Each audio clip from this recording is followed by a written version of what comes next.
Perkenalkan, saya Aurelia Pramaharen Putri, mahasiswa Universitas Airlangga, Fakultas Vokasi, Prodi Destinasi Pariwisata. Saya ingin mengucapkan selamat Hari Pariwisata Dunia. Di sini saya akan membahas secara singkat mengenai recovery tourism. Di tengah pandemi COVID-19, masyarakat terus diajak untuk memeranginya.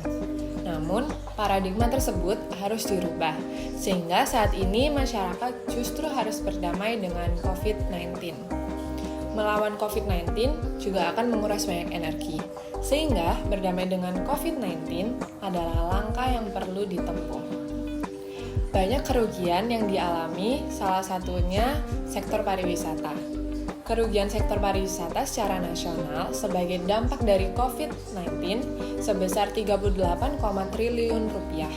Kunjungan wisatawan asing berkurang hingga 15 juta kunjungan dan hunian hotel semakin terpuruk.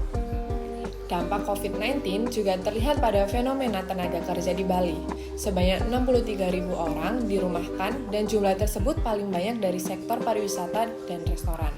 Sehingga tenaga kerja yang di-PHK sebanyak 1.806 orang. Dampak COVID-19 di Yogyakarta selain pada sektor pendidikan dan pariwisata juga merembet ke sektor perhotelan, transportasi, UMKM, seni, dan hiburan. Hampir semua lokasi di Yogyakarta ditutup sehingga kerugian diperkirakan mencapai 67,4 miliar.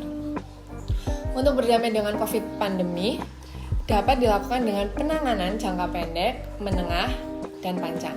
Penanganan jangka pendek dengan memberikan dukungan finansial atau stimulus terhadap biaya operasional dan para pelaku industri pariwisata. Solusi lain dengan mengoptimalkan kelompok sadar wisata atau Darwis, penguatan regulasi bagi wisatawan mancanegara, serta inovasi produk digital.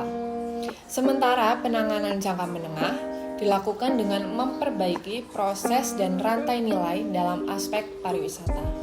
Selain itu, strategi pentahelix juga menjadi bagian dalam penanganan COVID-19 yang mencangkup akademik, bisnis, government, community atau customer, dan media. Pemerintah berkomitmen untuk memperkuat ketahanan sektor pariwisata sebagai salah satu pilar pemulihan pasca pandemi.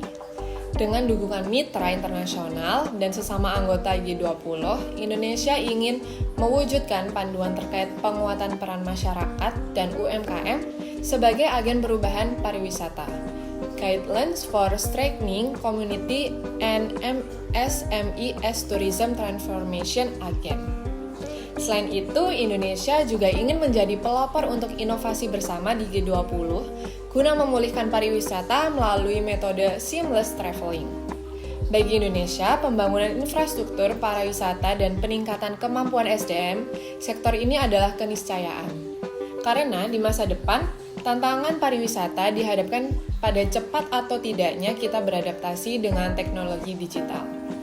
Selaku Ketua ASEAN tahun depan, Indonesia juga mendukung langkah negara-negara di kawasan yang telah mengidentifikasi berbagai program untuk memulihkan pariwisata melalui penguatan digital, mulai dari capacity building for tourism profesional hingga strategi pemasaran via digital platform yang tercantum dalam ASEAN Comprehensive Recovery Framework Implementation Plan. Selain itu, di tataran global, perlu adanya penyamaan persepsi terhadap perhatian dalam memastikan keselamatan wisatawan di satu sisi dan meningkatkan devisa pariwisata di sisi lain. Karena itu, G20 menjadi forum yang sangat relevan bagi penting dunia bekerja sama memastikan adanya progres, inovasi, dan keselarasan mekanisme yang mendukung mobilitas wisatawan secara aman, berstandar, dan sehat. Sekian pembahasan singkat dari saya mengenai recovery tourism. Maaf apabila ada salah kata. Wassalamualaikum warahmatullahi wabarakatuh. Selamat Hari Pariwisata Dunia.